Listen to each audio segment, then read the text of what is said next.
cast your fears aside, and you know you can survive. So when you feel like hope is gone, look inside you and be strong, and you'll finally see the truth that a hero lies in you,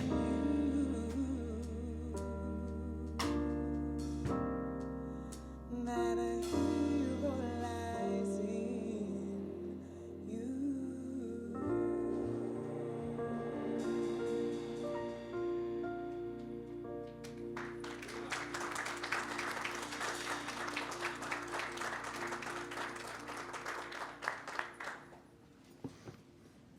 Good morning. How is everyone? Great. Glad to hear that. I'm John Burness. I have the privilege of chairing the Board of Trustees of this wonderful institution and had the privilege of chairing the search which led us to this day. So I'm a very happy camper to see that we are finally here. I was talking to Hunter a little bit beforehand, and she was worried we were going to fire him before we got to this date. And so we said we were going to test him maybe, but it wasn't going to be a firing. We're delighted you're all here, and let me ask you to remain standing so that Reverend Michael Page, a trustee of the college, can give the invocation. Shall we pray? Kind and gracious Creator, sustainer of this universe, God of our lives, we pause and give you thanks for this wonderful day. Thank you for this opportunity to bring into this fold a new leader that you have sanctioned and blessed, that you will give in creativity, innovation, and strength. One with passion, compassion, and a love for students and his entire faculties and staff. We pray your guidance for him, crown him with thought, continue to give him the direction that he needs to lead this institution further into our society. We give you glorious thanks for the Durham Tech and what it's meant to this entire community, how it has transformed and changed so many lives. So today, as we celebrate, let us celebrate with wholeness and with happiness. Let us celebrate believing that we will continue to make a difference in the lives of our citizens. We are thankful, we praise you, we give you glory. Let all of God's people say, amen. Thank you, Reverend Page. Before we actually proceed, I wanted to acknowledge the fact that there are many people in this room who are instrumental in the life of this institution. Some of them work here, but others volunteer and support the campus as our partners, and I'd like to recognize that we have many members of our trustees, the foundation board, representatives of the county commissioners in both Durham and Orange County, representatives of the city, representatives of the General Assembly. We need all of your help all the time. Make sure you fund those budgets well, particularly you in the General Assembly. Community is the key word in our name. And it's appropriate that we begin with greetings from leaders of our internal community of students, faculty, and staff, and our key community partners from Durham and Orange counties. So your program will show that our first speaker will be Christine Link. By the way, everybody may sit down. Right.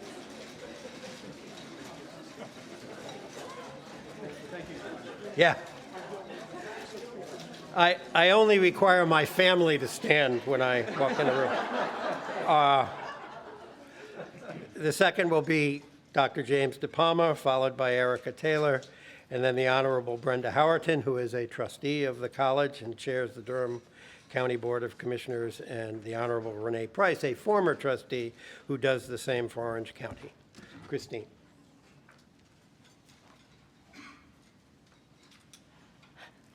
Good morning. And a warm welcome to everyone here today. My name is Christine Link, and I am the Student Government Association President this year. It's my honor and privilege to represent the student body as we officially celebrate this momentous occasion, as we were not able to last year. In my personal experience with President Buxton, I've learned that he is a genuine and caring leader. He's taken the time to speak with individuals on campus, and I know personally how he has directly impacted their lives. He has joined SGA meetings, as well as asked us to hold student concern meetings so that he could listen to students who would otherwise not have a platform. He's been an approachable as well as a powerful figure. Most importantly for me, though, was his presence during the summer and fall of 2020, when the President and his administration announced the Equity and Inclusivity Action Plan. This plan to dive deeper into the anti-racism work needed for true systemic change, that is when I felt his leadership. When all over the country, organizations and communities released statements in support of the Black Lives Matter movement, we at Durham Tech had an action plan. I felt reassured that President Buxton and the administration were committed to the work that America so desperately needs. This level of caring and dedication lead me to believe President Buxton when he says, quote, Durham Tech is positioned to be a force for progress, end quote. With leadership like this, he is ensuring that we have the resources and the guidance to do so.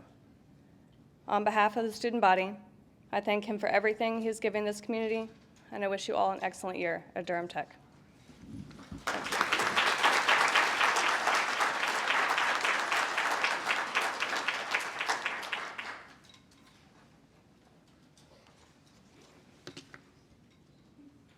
Good morning. My name is Dr. Jim DePalma. On behalf of the Faculty Association, I would like to congratulate Jb Buxton on his inauguration as Durham Tech president. During the early months of the Nixon administration, then National Security Advisor Henry Kissinger reportedly said, quote, there cannot be a crisis next week. My schedule is already full, unquote. If only things worked that way. This past academic year has been challenging, to say the least. As we return to a semblance of normalcy, I am reminded of the words of the late Senator Ted Kennedy, who said, quote, for all those whose cares have been our concern, the work goes on, the cause endures, the hope still lives, and the dream shall never die. The pandemic may have interfered with our plans, but it did not weaken our resolve or commitment to serving others. The Durham Tech community is a resilient one, and President Buxton's leadership has been indispensable in guiding us forward during these unprecedented times. I would expect nothing less from a former English instructor. President Buxton's first year has been quite busy, as the college focused on back-to-work initiatives, the development of a new strategic plan, becoming a student-ready college, and furthering our work on guided career pathways. These activities reflect the college's missions to ensure, quote, all students developed the knowledge, skills, and networks needed to be successful in college, work, and life. I look forward to the second year of President Buxton's tenure, which I hope will be full of success, but otherwise extremely uneventful. Again, the Durham Tech faculty congratulate President Buxton and look forward to helping to serve the students and residents of Durham and Orange counties. Thank you.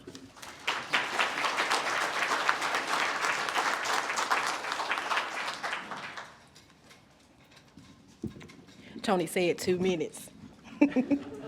Good morning. My name is Erica Taylor, and it's my privilege and pleasure on behalf of Durham Technical Community College Staff Association to welcome you here today. We are delighted to have you with us to celebrate this momentous occasion.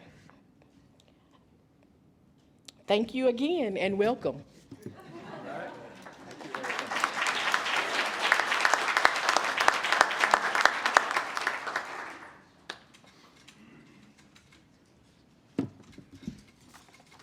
Good morning.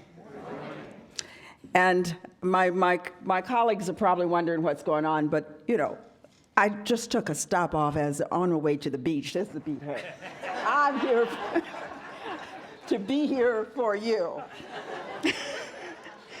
So I am Brenda Howerton, Chair of the Board of County Commissioner, and with a sincere pleasure, it is for me and my colleagues, and if you don't know, all of my colleagues that are here, if you can stand, would you stand? And also our interim manager, Claudia Hager, is here with us as well. So I'd like to extend to you, President Buxton, our warmest welcome and best wishes on your special day. I will also add that we are thrilled and delighted to have your leadership in this community. And at Durham Technical Community College, in the relatively short time that you've been here, I am sure everyone will agree with me that you have indeed brought forth a new vision, a new culture, and a new level of energy and focus for this outstanding educational institution. President Buxton, you have very quickly shown yourself to be an enlightful, passionate, and energetic leader. You have already forged critical new collaboration with our business community partners in the greater Durham community, and of the course, you have strengthened long-standing relationships as well. Just reflecting on your previous experience as a proven leader and your successes and the body of work that you've done assures our community that you were clearly meant to steer this institution. As Durham Tech's 5th president, clearly you have brought a wealth of critical skills and expertise to this assignment. In the midst of the pandemic, you came in and hit the ground running. We could not be more pleased and confident that you are the perfect president at this time. Finally, Jb, I must say publicly that Durham County government, as always, has enjoyed a close relationship with Durham Tech. And with you at the helm, I expect even more opportunity to expand and preserve this mutually beneficial partnership for many years to come. Therefore, please also know that we stand ready to work with you and to move this great institution forward on the path of continued innovation and excellence. Congratulations on this.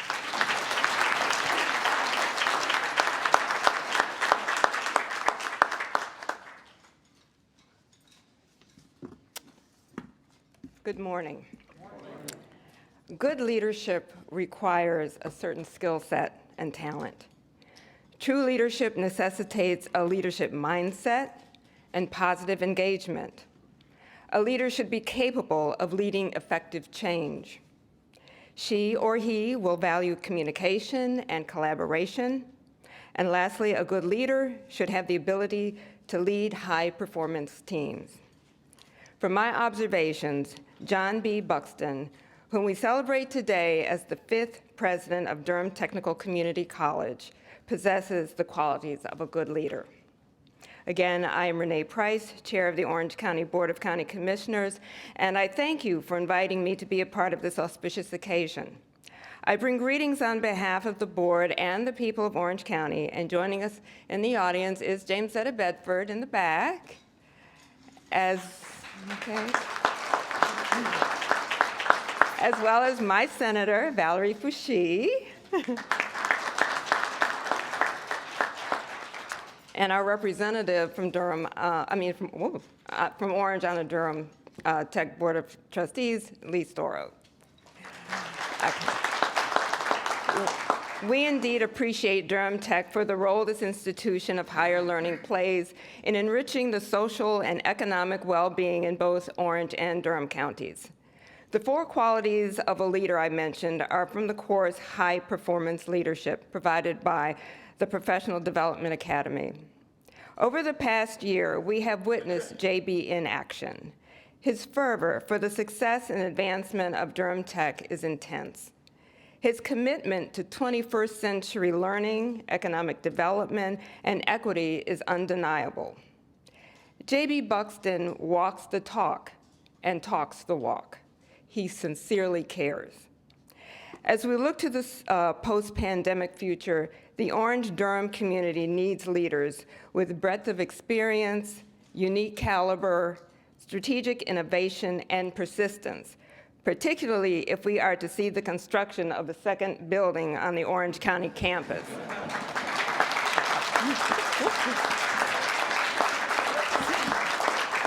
Got to put in the plug. So in closing, to the trustees, staff, faculty, students, prospective students, and stakeholders of Durham Technical Community College, we are fortunate to have continuous good leadership. Harold Collins, John Crumpton, Fail Wynn Jr., William Ingram, and now Jb Buxton.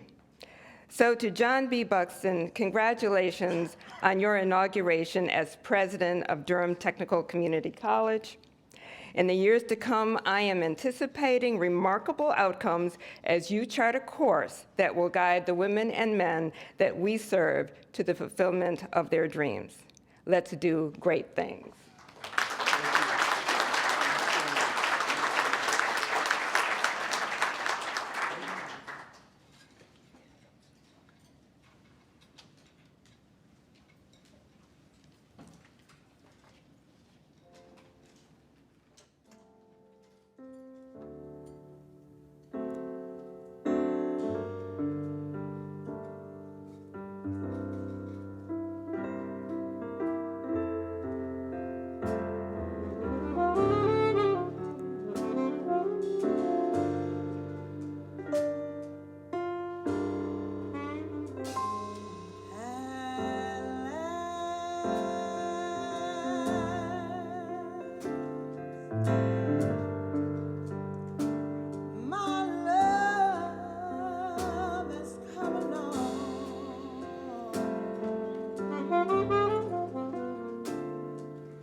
I've had the privilege of attending many academic ceremonial events, and I have to say the music here is better than any damn one I've ever been to. Thank you. That was fabulous. Just absolutely fabulous. We are very fortunate to have with us today, actually, a number of JB's colleague presidents from other community colleges, and our next speaker, a native son of Durham, the president of the North Carolina Community College System, Thomas Stith. Thomas?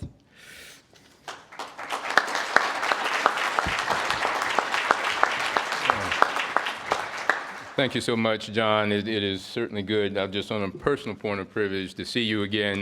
During my service on the City Council, John and I got to know each other very well and supported each other through times in working here in the Durham community. So I know you have a great chairman. I've had the opportunity to work with him, and I'd just like to give a round of applause for his leadership.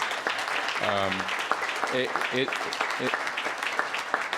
always makes you a little nervous when you come back home.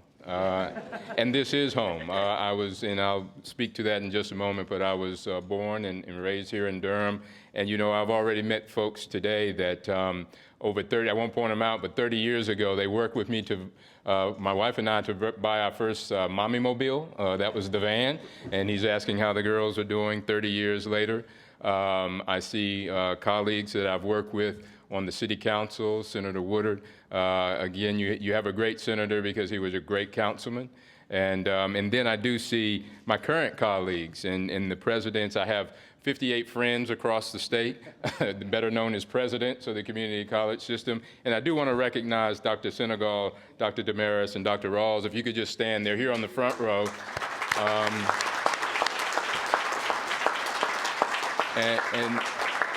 It just shows you what special leader you have here at Durham Technical Community College. He's recognized by his colleagues and by the leadership across the state, and we'll again talk about that in a moment. But you know, North Carolina has enjoyed the blessing of a vibrant economy, and our great 58 colleges around the state are key to our state's success.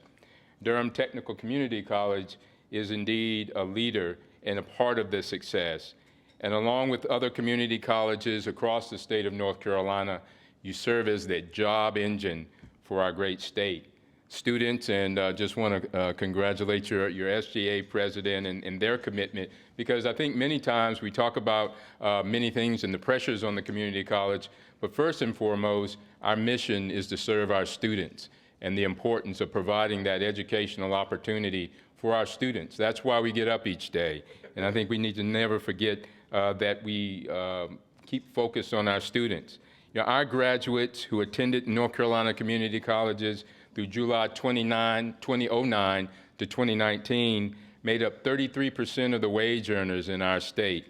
That was 1.7 million people in 2020, and that was over $60 billion of wages earned. So we indeed make an impact on the state of North Carolina as we lead our state forward. Community colleges are creating pathways for people who want higher education or retraining or that initial exposure to higher education. Our partnerships with business and industry are creating those pathways so that our students can enter this very vibrant workforce we have in North Carolina today. That partnership has been demonstrated right here at Durham Technical Community College. I was here recently, I guess it seems like a long time ago, but it had to be only a few weeks ago, to recognize KB Pharma, BioPharma, and that partnership with Durham Technical Community College, providing apprenticeships, providing that opportunity, economic opportunity for the citizens of Durham. The pending partnerships with Apple and Google are additional examples of how Durham Technical Community College and our colleges within this region serve as a leader, not only here in this region, but it sets an example for our other 58 community colleges across the state. This comes at a time in our state when we need our community college system not only to lead in this economic recovery, but sustain the continued growth necessary to ensure that we have a vibrant economy, not only for our current workers, but I had the pleasure of meeting your daughter And we have, as JB and I talked, it was just very clear that we had a lot in common. My family's out of eastern North Carolina, Rocky Mount, Tarboro. He has connections there. So I said, not only do I have a passion for Durham and a passion for Durham Tech, I found as we continue to talk, just that connection that we have. As you look at North Carolina, we're positioned very critically, not only in this region, but as I speak about our community colleges, we compete nationally, which means we compete globally. We have 4 international airports, 2 deep water seaports, an expansive rail system, and highways that connect our various regions across the state. From the mountains to the coast to Durham, right here at Durham Tech in the Piedmont, we have a vibrant rural and urban communities that provide that job engine. And we have a diverse group of people who will fill those jobs in areas where we are seeking significant growth, such as in healthcare, life sciences, as I mentioned earlier, the biopharma industry, manufacturing, and technology. It is because North Carolina's pro-business mindset and strategic planning that we are now well positioned in the global marketplace, and why we are seeing corporate giants, as I mentioned, not only Apple and Google coming to the Triangle area, that's going to have statewide impact, but you see others like Amazon and our own homegrown businesses expanding across the state. Those announcements will continue because of the vibrant nature of our community college system providing that higher education. Durham Tech and the community college system are, again, as I say, the job engine for North Carolina. And we're providing the talent that is needed each and every day, but we're also looking in an innovative way to provide those skills and trades for future jobs that we don't even know about yet. But my daughters do. They tell me about and keep me apprised of all the innovation, whether it's tech, in particular in this area. Let me just share a few facts with you. Over the 2017, 18, and 19, Forbes named North Carolina as the best place as a state to do business. In 2020, Site Selection Group named us as the best state as far as the business climate is concerned. We lead in so many categories. Most recently, U.S. News and World Report announced that the Raleigh-Durham area is the second best place in the country for your business. So when you talk about opportunity, when you talk about a job engine, Durham Tech is just so critically impacting not only this region, but as I mentioned, working with our partner colleges across the state, impacting our community overall. To further demonstrate our leadership and great opportunities that we harness each and every day, last year, Business Facilities magazine named us 4th in the country in biotechnology, 8th in workforce development and attraction. I could go on and on about the accolades that not only North Carolina, but our community colleges receive each and every year. Sometimes as I move across the state of North Carolina, I hear, well, you know, you're the best kept secret in North Carolina. And they think that's a compliment, and I graciously smile and say, well, thank you. But I don't consider that a compliment. We need to make sure we're amplifying our message. We need to make sure we let everyone know about the opportunities that exist across our state, and in particular here in this region. As I mentioned, the life science and biopharma industry sector continues to grow in North Carolina and will grow because of institutions like Durham Tech and their partnership with business and industry. North Carolina has one of the largest life science communities in the nation, with more than 67,000 employees across the state, over 700 companies call North Carolina home. We have the people, the knowledge, the institutions, and facilities to continue to be successful, not only now, but for decades to come, if we continue to support our community college system. Since the start of 2020, 33 life science companies have announced plans to locate or either expand in our state. That equates to $5 billion worth of capital, and that's a B, $5 billion worth of capital investing or coming to North Carolina. Once again, we are a leader in not only the state, but I submit to you globally. Durham Tech has a significant collaboration with our K-12 school systems, our universities, and I'm a product of a university right up the street. I know there's one kind of on the other side of town, but I'm a Eagle, so a double Eagle. The strong partnership that you have with business and industry, it just exemplifies that while the North Carolina Community College is a leader globally, Durham Tech is a leader in North Carolina. Why is all this information important? First, we need to recognize our state and the opportunities that lie within the boundaries of our state for the people of North Carolina. Again, we don't need to be the best kept secret. We are an excellent jewel in the state. Second, Durham Tech is located in the heart of this growing opportunity, and we need to ensure that we support and continue to work with not only Durham Tech, but with our community colleges across the state. And finally, because we need to recognize the excellent leadership that it takes to lead our community colleges, not only now into the future, but into the future. And we have that leadership right here at Durham Technical Community College. You know, as I mentioned, I'm honored to be here today with you to help celebrate the inauguration of all of our friends, President Buxton, as he becomes the 5th president of Durham Technical Community College. You know, success does not happen by chance. I've never seen any successful person in whatever the measure of success say, well, it just happened. You know, I woke up one day and it happened. I submit to you that leadership matters, and you have the leadership that can lead now and into the future. President Buxton is known as a long-time leader in public education, providing educational opportunities to all the students in North Carolina.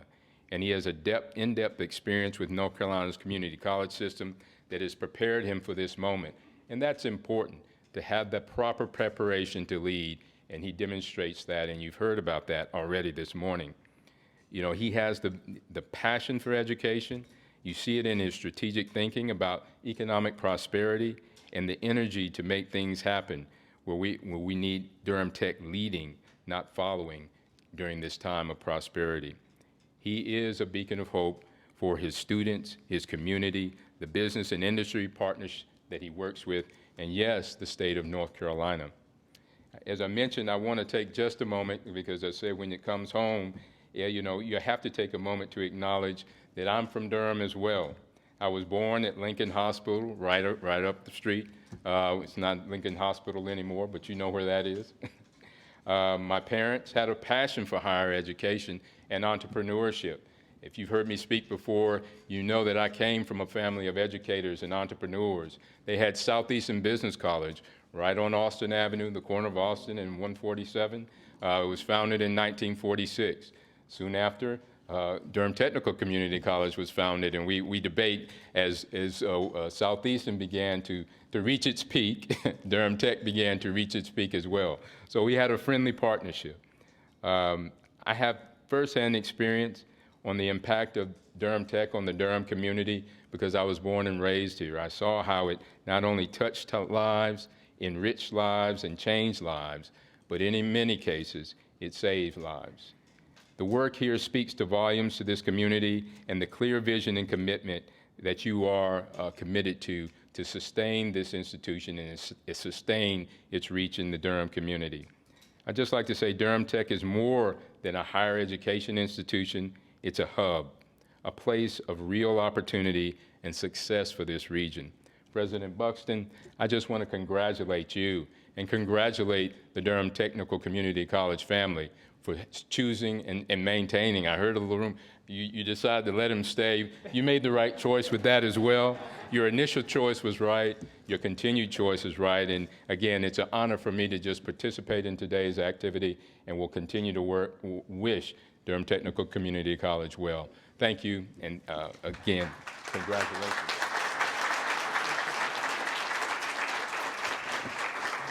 Thank you, Thomas. As we've noted with the wonderful musical performances we've heard so far, Durham and Durham Tech are not only places where science and technology is emphasized, but the value of the arts and humanities to our culture is emphasized. And we are particularly fortunate, therefore, today to have with us Jackie Shelton Green, who is the Poet Laureate of North Carolina, who has written a poem for this special occasion. Jackie?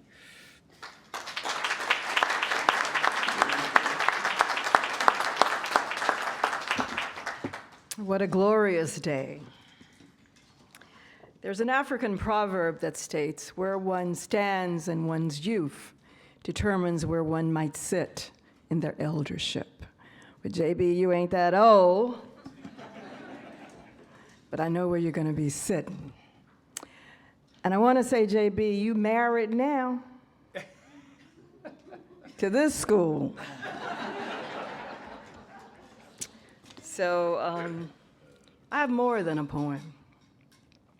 On September 3rd, 1894, Frederick Douglass delivered a speech entitled "The Blessings of Liberty and Education" before a crowd of Virginia's Southern politicians and residents. The speech, which was the dedication address for the Manassas Industrial School, was an inspiring tribute to the high intentions and the lasting values of education. Douglass was especially impressed on that day with the fact that the Manassas Industrial School was near the site of two major battles between the Union and Confederate armies. Douglass was seeing the school as a progressive trend towards a new society, based less on the notions of racial identity and more upon the nature of individual merits. There are many passages from his speech that align with us this morning in this better, newer society that Douglass dreamed of. Please indulge my reading of what I believe to be a significantly instructive passage from Frederick Douglass' speech. As man is the highest being on earth, it follows that the vocation of teacher is among the highest known to him. To properly teach is to induce man's potential and latent greatness, to discover and develop the noblest, highest, and best that is in him. In view of this fact, no man whose business it is to teach should ever allow himself to feel that his mission is mean, inferior, nor circumscribed.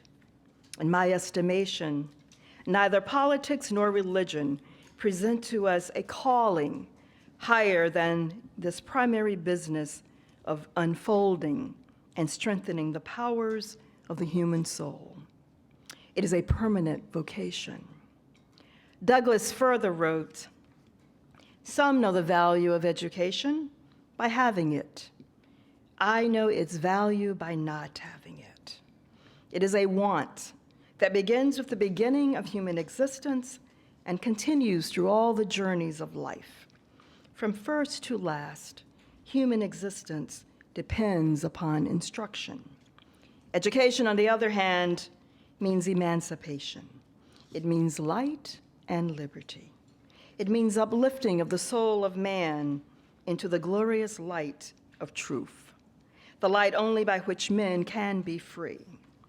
To deny education to any people is one of the greatest crimes against human nature. It is to deny them the means of freedom and the rightful pursuit of happiness, and to defeat the very end of their being." End of passage. And my reflections of education and what it means to be a steward, protector, and leader. The leadership and President Jb Buxton's presence in the educational and policy realm reminds me of the importance of creating better rather than creating more in the complexity of our social and educational ecosystems.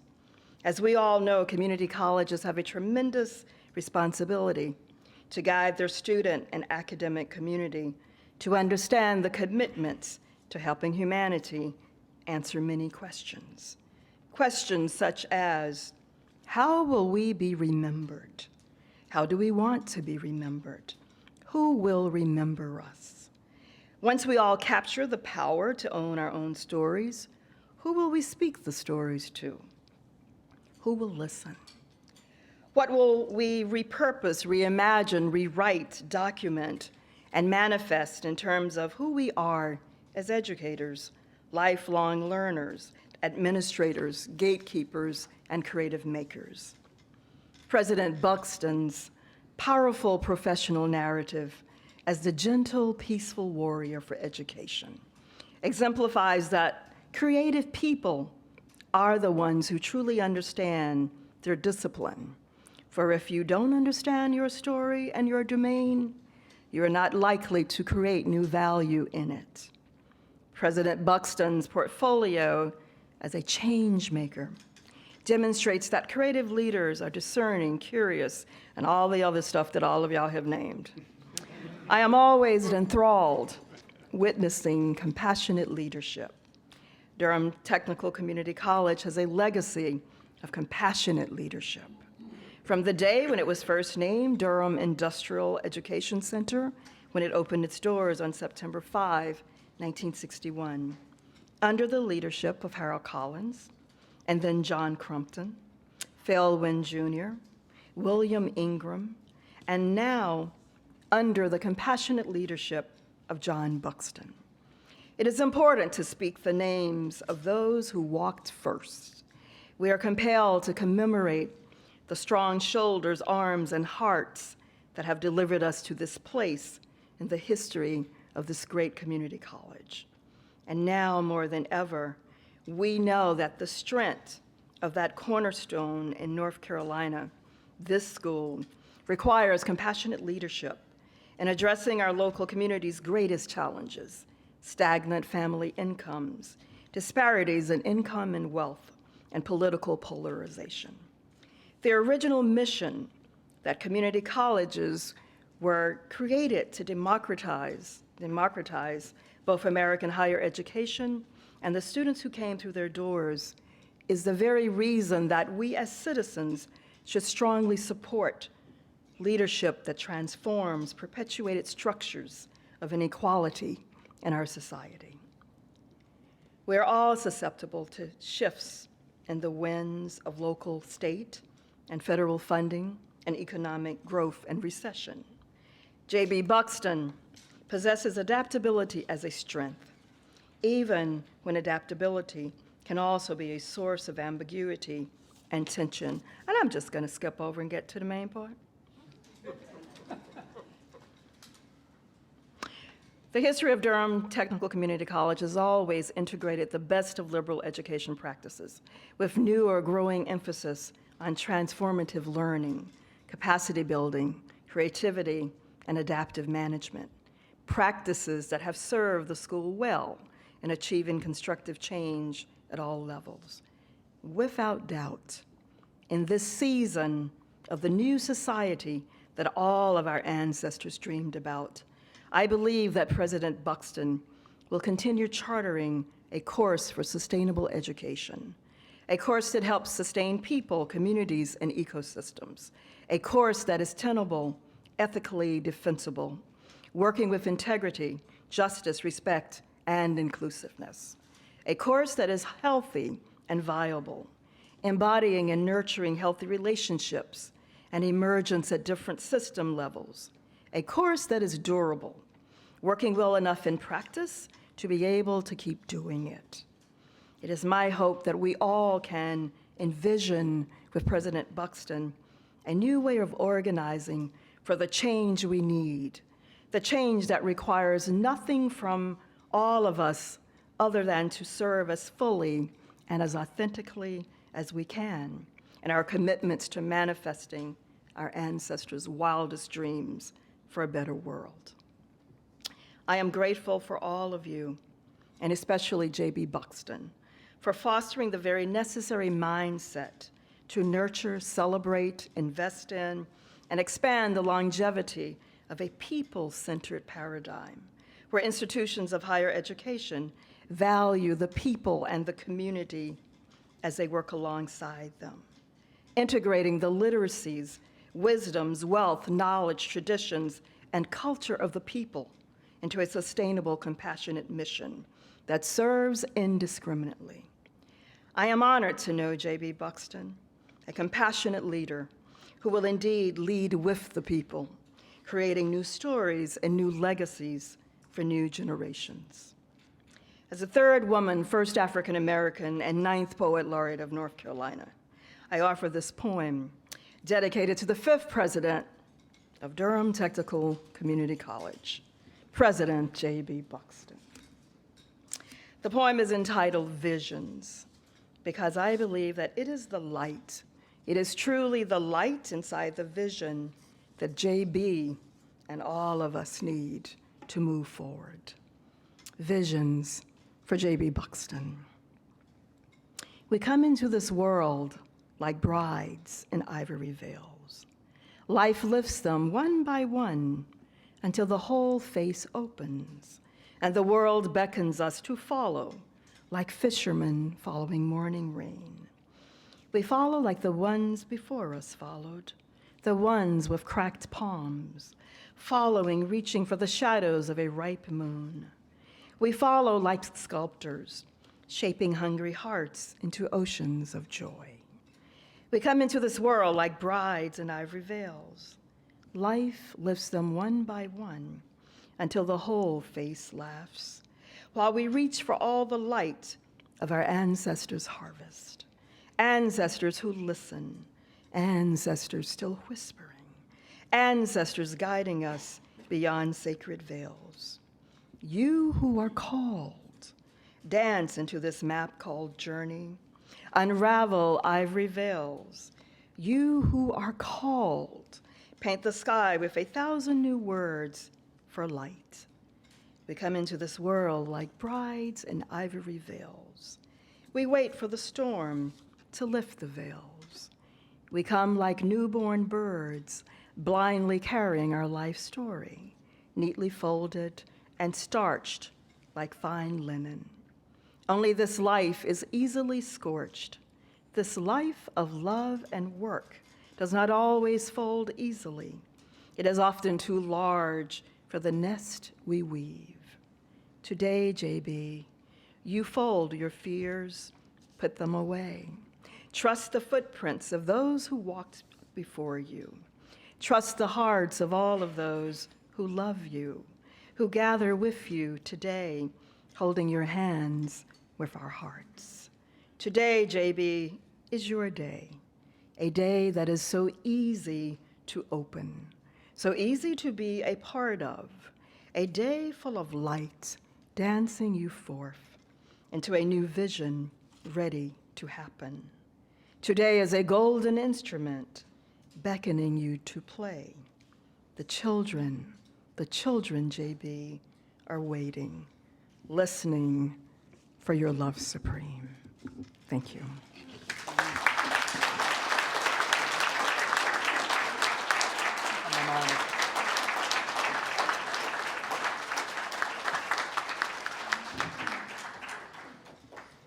Jackie, thank you for those elegant and eloquent words.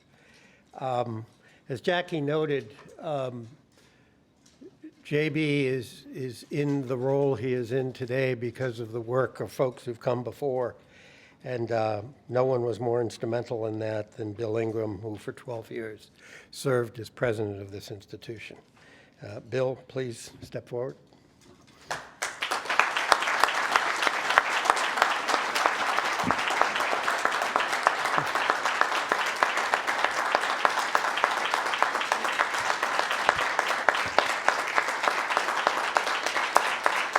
Thank you. Thank you. It's wonderful to be back. It's wonderful to be back in this really historic occasion in the life of this institution. Nearly 60 years ago, some of Durham's most influential and creative business and education leaders came together to establish the Durham Industrial Education Center. These visionaries understood that our community needed a new type of institution to prepare its residents for the second half of the 20th century. The passage of the GI Bill suddenly made post-secondary education available and affordable for those North Carolinians who helped win the Second World War. As a result, people began moving off the farm and into cities like Durham to find meaningful employment in careers in tobacco and textile and manufacturing.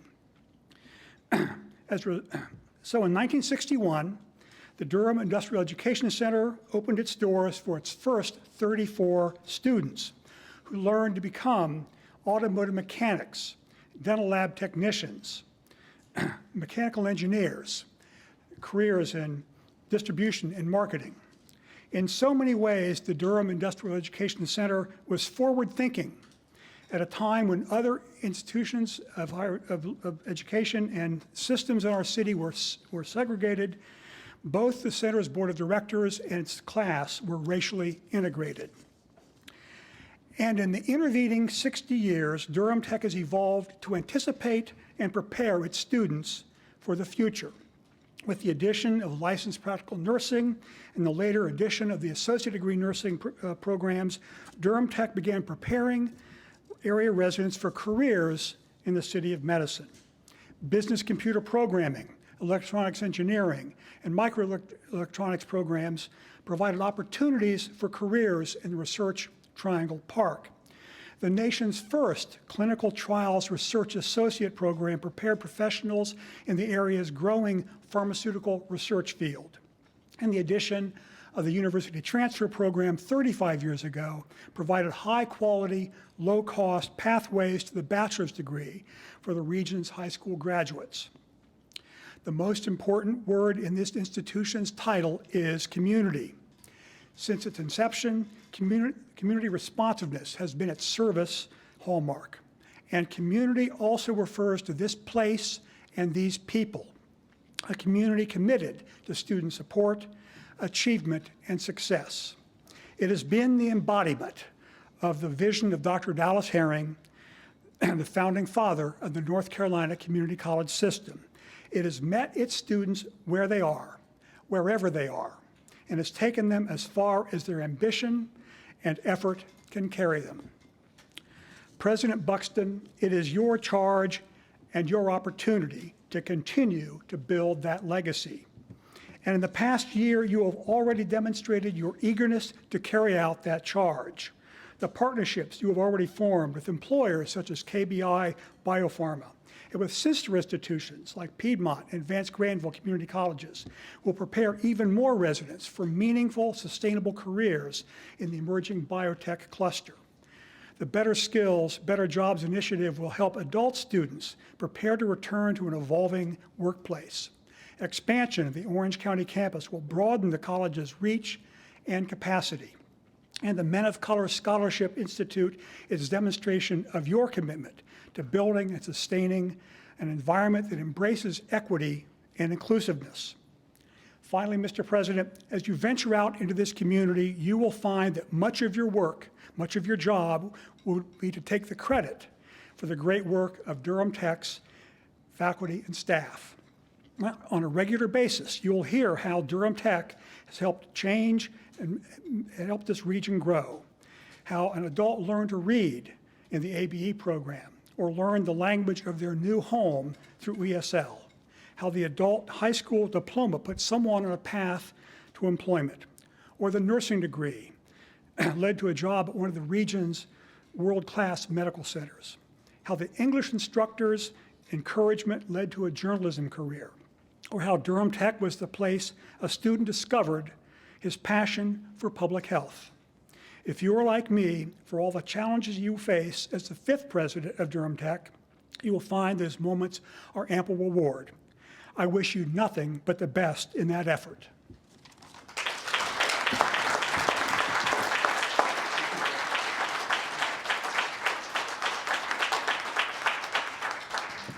Thank you, Bill.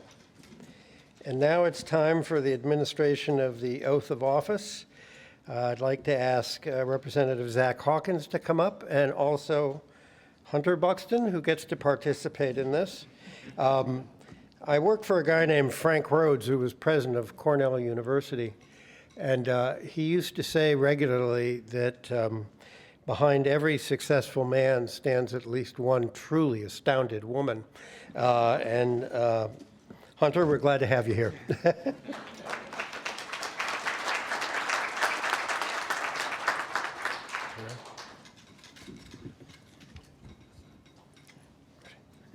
All right. Please raise your right hand and place it on the left hand on the Bible.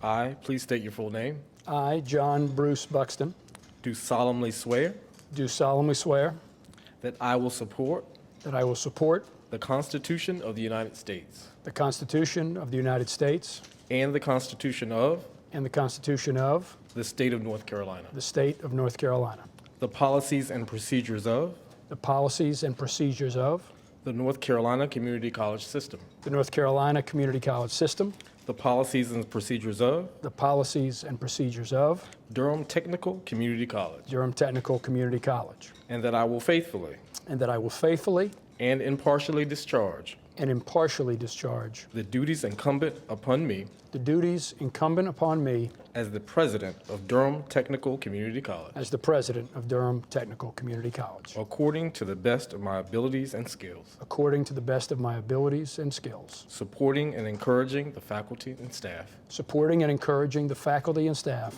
helping every student achieve their dreams. helping every student achieve their dreams. So help me God. So help me God. Congratulations. Appreciate it. Thank you for bringing the Bible.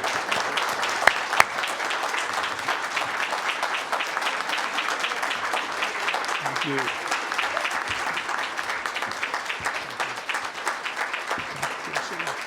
Thank you. Thank you very much. At last, we come together. It is wonderful to see you all here. I've seen so many of you in little boxes and names and on screens, and I just appreciate your being here today. We had a commencement, but we had it in a parking lot. So I've spoken to cars. I finally get to speak to people and speak to you. And I appreciate your being here today. I appreciate what your attendance means in support of this institution. I appreciate the people who are joining live streaming. And I appreciate all of those who could not be here today in their support of Durham Tech. It is truly great to be together. I want to thank a few folks here, and I run the risk of, with the gratitude that is in my heart, of spending my entire time doing this. So I will be brief and find others of you who I want to thank personally at the reception. I want to first thank Christine and Jim and Erica, not only for your remarks, but for your commitment to this institution. I think these three exemplify the talent, the excellence, the compassion we have at this institution. I'm glad to see deans and vice presidents and administrators and faculty and staff joining here today. And with the exception of President Rawls, President Senegal, and President Damaris, I want you all to meet them after the reception. Hands off the talent to my presidential colleagues. I also want to recognize Charmaine Grafton, our outgoing Student Government Association president. Representative Hawkins, thank you for your presence today. We sit in Representative Hawkins' district here, House District 31. We are proud for you to be our representative and guard our interests in the General Assembly. Senator Fushi, wonderful to see you here as well. Senator Woodard. I thank you for being here, not just for that, but for your care for this community, your family, this institution, and as your leadership for public education. And thank you for wearing that Carolina blue. I want to have a special thanks to Dr. Bill Ingram. Dr. Ingram, who has characteristically provided me quiet counsel through this year and not wanted in any way to step in my way, not understanding that I've understood very clearly in these months and years how much you have paved my way. The clear care and commitment that you gave to this institution over your life is abundant in everything we do here. And I want to say to this community, we made it through a pandemic. We made it through 16 months on the strength of our Board of Trustees, our leadership, our faculty and staff, but on the strength of a culture of caring and compassion and a resilience to do whatever it takes for our students to do that because of the culture you nurtured and sustained here. And I thank you for your leadership.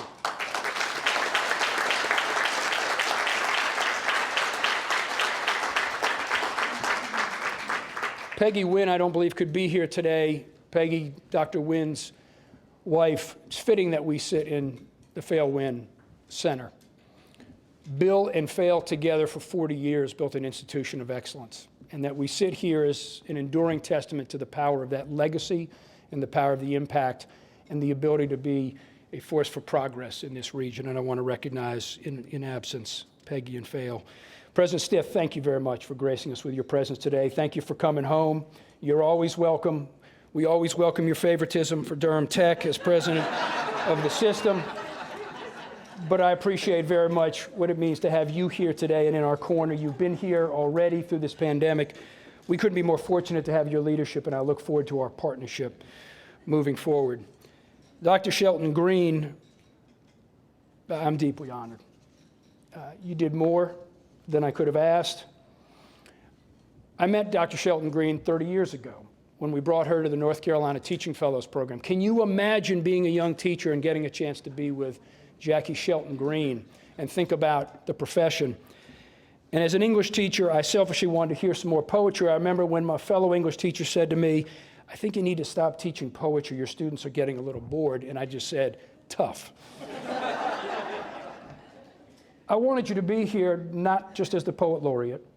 I wanted you to be here not just because you were raised in Orange, reside in Durham, our service area. I wanted you to be here because the themes of your poetry speak to compassion and resilience and collective unity and raising voices up that are too often unheard and recognizing the work still to be done. That is our mission. You live it, and I appreciate it. Thank you.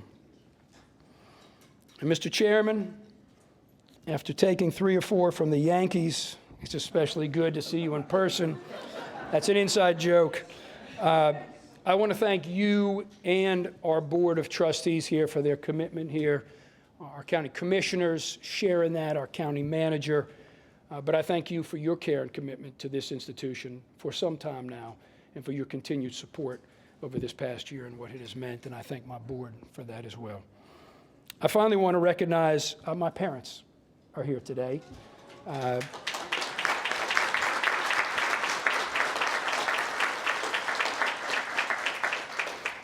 You said where you were raised is where you sit. As an elder, I was raised by educators. My dad did, I think, everything you can do in a high school, and then ran a high school for 17 years as the head of school in Culver, Indiana.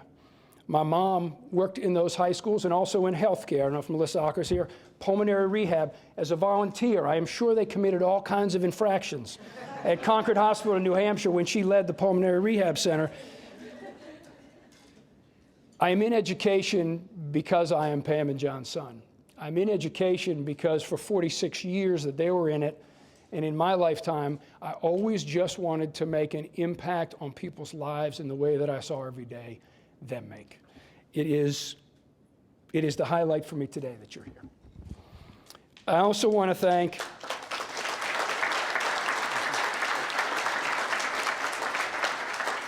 my sister just stepped down after 17 years running a nonprofit in education. It's kind of in our blood. She better be watching on YouTube. She's on vacation in Maine. It's well-deserved. I want to recognize my wife, whom you just saw standing up here with me. For almost 28 years, we've been a team.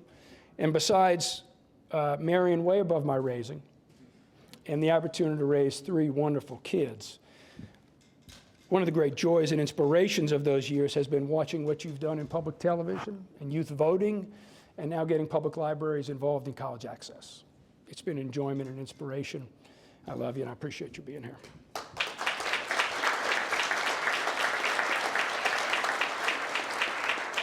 My daughter Sadie is here today.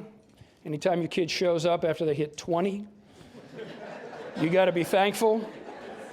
Not for food or laundry. She's a junior in fashion and textile marketing over at NC State, one of our great peer institutions. Thank you for being here. She gets extra points because she stayed on my youth soccer teams longer than any of my other kids. She was willing to put up with me. I appreciate you here, and I can't wait to see what you do with fashion and textile marketing. And then finally, her older siblings, Drake and Luke, are both graduates of UNC Chapel Hill. They are in New York City. They are working hard to make a living, and they told me they were going to be on live stream. I'm going to quiz you when this is done. I couldn't be more proud of the family I am part of, the family I have, and it is the greatest blessing in my life. We come together today at a moment freighted with possibility. It's a generational moment. It's a moment in a region rich with opportunity but rich with need, a moment to ensure a broader social purpose on opportunity and success, and to create, in the words of Dr. King, a more beloved community, or in the words of Dr. Shelton Green, not just more, but better. And although we feel the pressure and excitement of that moment here at Durham Tech, I want to be here. I want to be clear. It is our collective moment. At Durham Tech, we are proud of our legacy, and you've heard it today. We were born at a time when a shifting economy and a search for broadened social opportunity called for a new type of educational approach. And as Bill Ingram mentioned, this community stepped forward as one of the first 6 in this state to become one of the forerunners of the community college system. And since that time, we have worked hard to stay true to this legacy of access, innovation, and service to our students and to our community. But we are connected to a much larger and longer and richer tradition, a tradition of higher education that stretches back further than these 60 years.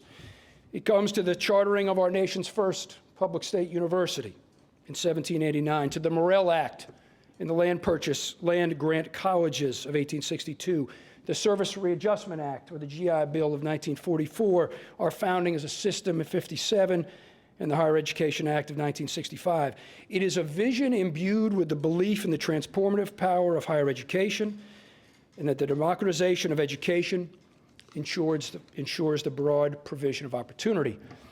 Over time, this vision for higher education has created a kind of social contract of which we are part, a contract between institutions like Durham Tech and our state and local government partners, a contract between Durham Tech and our students, a contract through which our funders appropriate resources, our students appropriate their resources in preparation for and in exchange for the education and training that prepares them for continued education and jobs, and a preparation that improves the quality of life in our communities.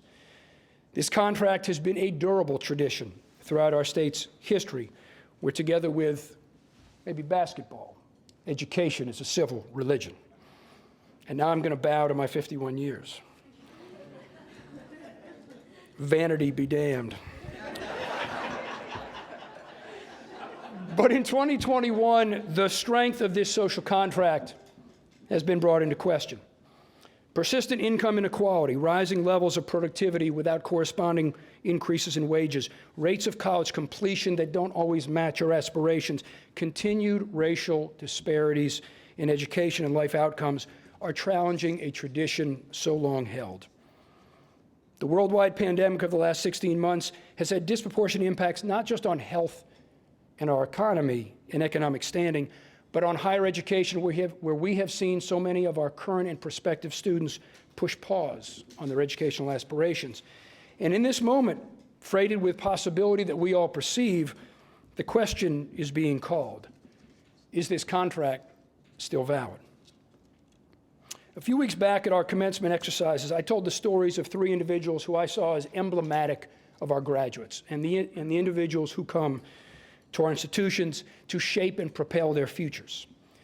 Haley Addix decided after high school she wasn't ready to move on to college, and she needed to figure out what she wanted to do with her life. And after 6 years, when she was finally ready to continue to pursue higher education, she came to Durham Tech. And she wanted to come to Durham Tech because she could both study and work to pay for her college, but also because she felt Durham Tech could continue to help her figure out what to do. Haley graduated last month and is headed on a full-ride Goodnight Scholarship to NC State and plans to pursue a passion she rediscovered for animals with a major in zoology. I mentioned Leon Bradford, who is this institution's first North Carolina Community College System Dallas Herring Achievement Award winner. As a student, or as a young student, Leon's parents were informed that he would not ever finish college, much less high school, most likely, by his pediatrician, given learning differences. And Leon recalls building resilience in his own strategies for learning to both deal with the troubles, both in people and in process and institutions he encountered, but to also show everyone who told him he couldn't that he could. He graduated last month with an associate's in applied sciences, is looking for a career in data analytics. And finally, I described Mwaba Barcelos, who first came to us in 2014 in our adult basic education program seeking a high school equivalency degree. She graduated this year with an associate's degree of nursing. She's a widow who emigrated to the U.S. from Zambia, took care of her children and raised grandchildren here. Throughout her time at Durham Tech, throughout the pandemic, she worked in healthcare. And when at the Student Parent Success Network graduation party, she talked about this accomplishment. She was very clear that this was not for her, this was for her community, and it was for every other widow in Zambia who dreamed more for their families. Let me be clear. For Haley, Leon, Mwaba, and many others like them, there is no question that the contract is still valid. It has to be. There's no question for them about the transformative role they want community colleges to play in their lives. We have to. So the question as an institution and as a community is not whether that contract is still valid. It is how we strengthen it and make good on it for our students and our community amidst the challenges of these times. At Durham Tech, and by extension, my peer institutions, we seek to both be heirs to this tradition and leaders in modernizing it. We want to change the narrative about who succeeds and who leads in this region. And we want to ensure that the Haleys and Leons and Wabas who come here to increase their life opportunities leave here better positioned for themselves and their families. And we believe in two fundamental propositions about the nature of the higher education contract. The first is that it must evolve and expand. And I told you this is the part you'd appreciate, Representative Hawkins. UNC men's basketball coach, Dean Smith, used to quote wisdom passed down to him by his coach, Phog Allen at Kansas, when people would ask him about the relative success of his teams and players, and he'd say, wait 20 years from now to judge the success of my players. The goal for our graduates is not a credential or degree. It is not a job. It is the Dean Smith test. Where are they well after they have finished with us at Durham Tech? Have they achieved social mobility? Are they building family wealth with generational impact? This more expansive vision of the higher education contract is what undergirds our plans here at Durham Tech for the next 5 years. It will guide the programs of study we offer, the mix of short-term and longer-term offerings, the institutional investments we make, the support services we provide, the companies and sectors with which we partner, and the innovations we embrace. Because this expanded commitment is how we truly transform lives, achieve equity, and build communities. Second, we see this new and expanded contract less as a bilateral agreement between us and our county commissioners and managers and us and our students. We see it as a multi-party compact. Ultimately, if we are to make good on the historic tradition and vision of the transformative power of higher education, it is not going to be solely through the relation of Durham Tech with its students and governmental partners. It is going to be a compact entered into with our state and county partners, but also with our employer partners, our K-12 and university partners, our regional economic development partners, our nonprofit partners, and my community college peers. It means recognizing where you need to deliver results for students and for the region, and that we need each other to do that, and that we, by extension, are agents of your success and your students as well. It means we accelerate degree attainment for many of our high school students in Durham, in Orange, and Chapel Hill, Carrboro, while they're in high school achieving degrees and credentials of value. It means expanding guaranteed admissions and pathways with our university partners. It means the Bulls Initiative as an example, and working with our nonprofit, county, chambers, industry, city governments on innovations that connect our residents at any point in their lives to in-demand careers.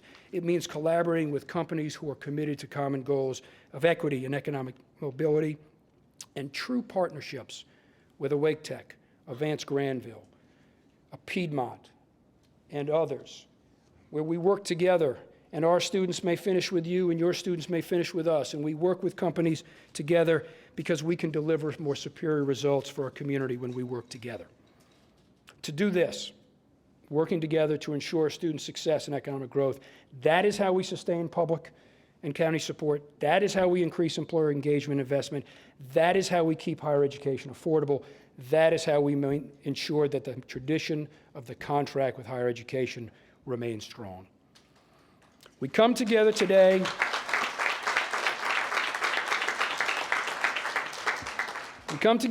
as part of a community that has stubborn experience with income and racial inequality, but at a time where good jobs with good wages and opportunities for advancement are mushrooming in sectors like life science, healthcare, IT, skilled trades, advanced manufacturing. It is a moment where our country is reckoning with the reality that the dream for too many has still been too long deferred. A moment where our universities and Fortune 500 companies and small business understand they still have too small a share of the talent that resides within the people of our community.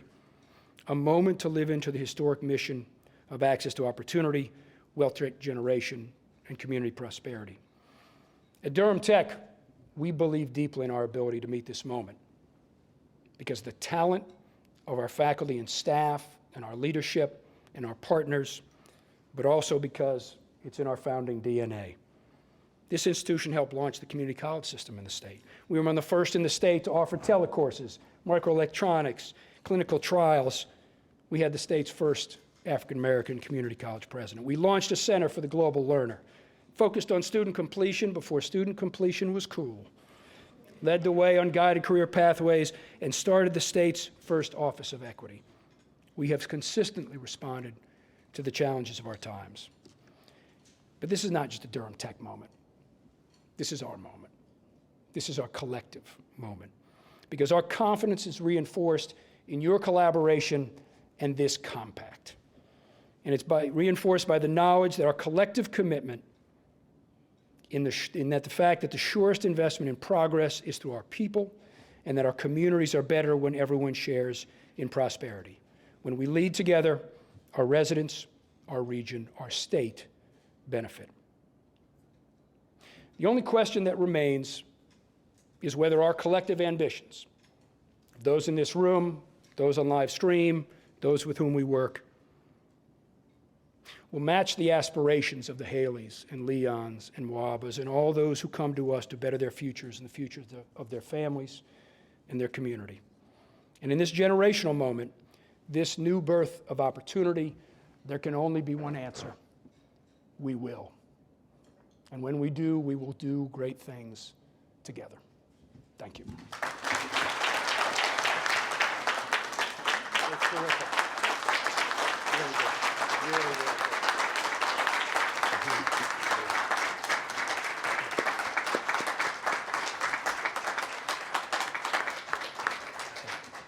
Thank you, JB. Please sit down, everyone.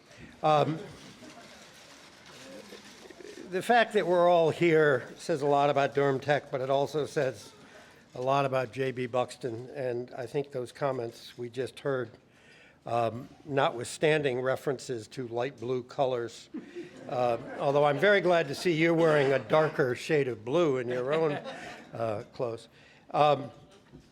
I'm reminded of a conversation I had not long ago with my very favorite college professor, who was then 92. And he and his wife had been married 70 years. And I asked him what was the secret of their success. And he didn't bat an eyelash. He said, forbearance. And that's how I feel about our relationship, JB. As a Yankee fan and a Duke fan, I have to suffer with you, and I will do so happily as we go forward. Let me just remind everyone that at the end of this event, there will be a reception in the room out there and then over the first room over. And I will now ask you all to stand as we do the recessional, and we hear once again from our fabulous musicians.